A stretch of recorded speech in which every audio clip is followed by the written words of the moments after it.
Yo, what's up guys? Joker here bringing you a video with tips and tricks for the upcoming 3.16 Scourge League and my league start ideas to kind of make some money. So let's go ahead and check it out. What am I going to do? I am going to be rushing alternate history and stitched wounds for the chance to link, unlink sockets, get it 6 links essentially, and transform unique items. Why? Well, if you look at pretty much every build usually has at least one unique item in it. And if you know about pretty much any league, 6 link unique bodies always sell for a lot of money. If I can get good mods on those bodies, that's going to just be that much more beneficial for me, right? So you're going to want to either have a 4 link and a 2 link or a 5 link. That way it goes ahead and focuses on just the 2 unlinked sockets as opposed to like here. It could link this or it could link this, but I'd end up with a dead corrupted 5 link. And yeah, on top of that, it just says that it tries to go ahead and link it, right? It doesn't say that it reforges the links or anything like that. So it would be that since the items get stronger each time you put it through the crucible, is that not only is that 3 chances for me to get the 6 link, that's 3 chances for me to get a 6 link and potential for me to get some really crazy mods on that item. So if you take a look at this, the reason why this is corrupted and this is double corrupted is because you cannot corrupt a corrupted item, but you can put a corrupted item through the crucible, it looks like. So this is obviously later in the league, but I'm going to corrupt the majority of the items before I put them through if they're not 6 linked or if they are already 6 linked. That way I can go ahead and try to hit like those super big ticket items, right? On top of that, what else can I put in here? I can put ferals, I can put impulses, Cloak of Defiance, Crown of the Inward Eye, all the Aura Stacker gear, tabulas, stuff like that, as well as I believe I can throw in these jewels. So because it doesn't say I can't. So yeah, because I know you can do jewelry like belts, necklaces, stuff like that, amulets. So I don't know if I can do jewels, but if I can, I could be possibly one of the few people actually doing like either unique jewels in there. I have these jewels in my inventory for another reason though. And yeah, so that's essentially my first idea, is essentially running alternate history and stitched wounds as fast as I can and trying to get some good 6 linked implicit chest bodies that I can sell for a lot of money to fund me through the league. Now, the next thing that I want to go over is kind of a tip and trick in case you didn't know, and that's going to be with Harvest. I've had to record this video so much that I've used all the ones I have saved, but if you have a Reforge ad crit and you put a level 75 at least Redeemer boots in it, it's going to give you the elusive 100% of the time, and you can sell the base itself in the first couple of days for like 35-40 C. Just even if it doesn't hit anything good, just because for some reason people want it with just the mod, probably for Awakening. And then same thing with Hunter bodies that are at least 68, most beneficial at 84, and it is going to be hitting you a crit. They'll give you spell crit or spell kit or attack crit, as well as if you hit it with curse, it is going to go ahead and be the additional curse, right? A caster modifier is going to be the additional curse. So that's 2 things that you can also do, as well as I believe Harvest is going to have a lot of viability because of the fractures that you can get from Harvest. On top of how strong we can make items, I believe that we're going to have some of the most insane items this league, even way beyond what we had in Harvest League itself, just because of a lot of the items. So I went over my rough first concept and this kind of little tip and trick. Let's go ahead and jump over to the Twitter so I can go over one more thing. Well, a couple more things. So with the tainted currencies, if you are a newer player or you don't fully understand what they all mean, stack them, sell them in bulk, sell them for bank. Because majority of them are trash. They're pretty much pure gambles. In my opinion, a large portion of them are not worth using, except maybe this. And I'm going to show what I'm going to use this for.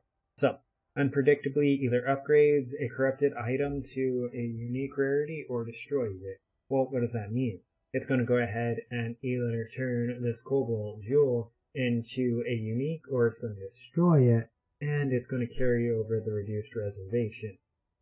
So, stuff like the Viridian Jewel, the Cobalt Jewel, if you go ahead and you look at PoE Ninja, you're going to see that there are some decent Cobalt and Viridian Jewels that you can hit. Mostly Viridian, because that's going to be your intuitive leap and unnatural instinct. If you can hit this with something good as the implicit and turn it into an unnatural instinct, you are going to make bank off that. You are going to make so much money. So don't forget to pick up your jewels.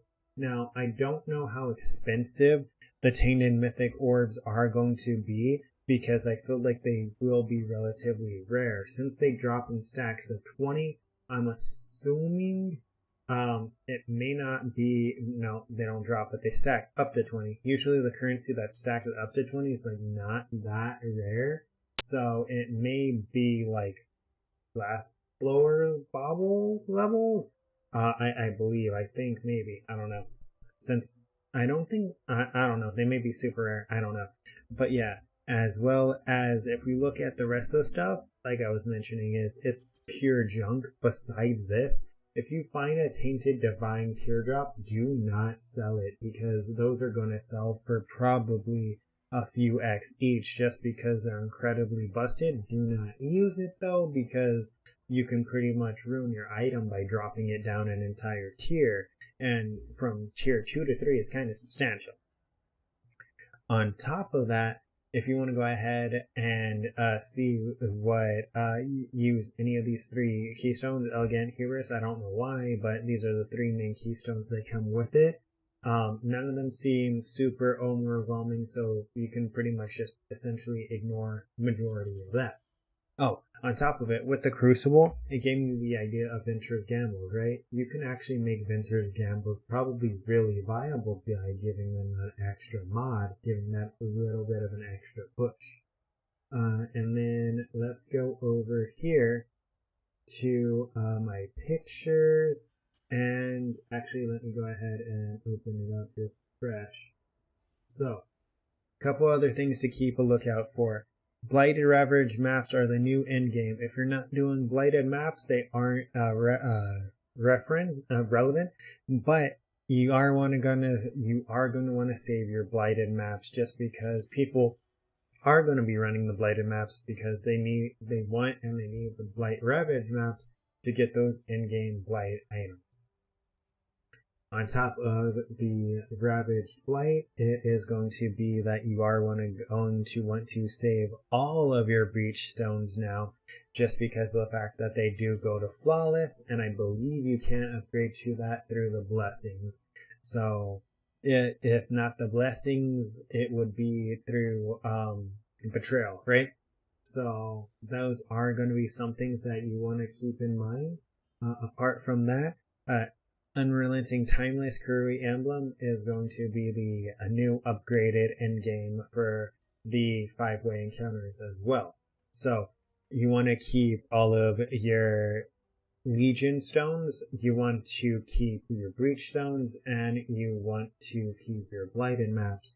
You want to keep these, and you want to either run them yourself or sell them in bulk, because these are going to be items that a lot of people are trying to get a hold of, because they want to see this new Uber in-game content and get some of those broken items.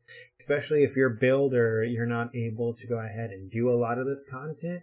Selling in bulk is going to get you at least usually 50% increased price with some of these things if you sell it in a high enough bulk.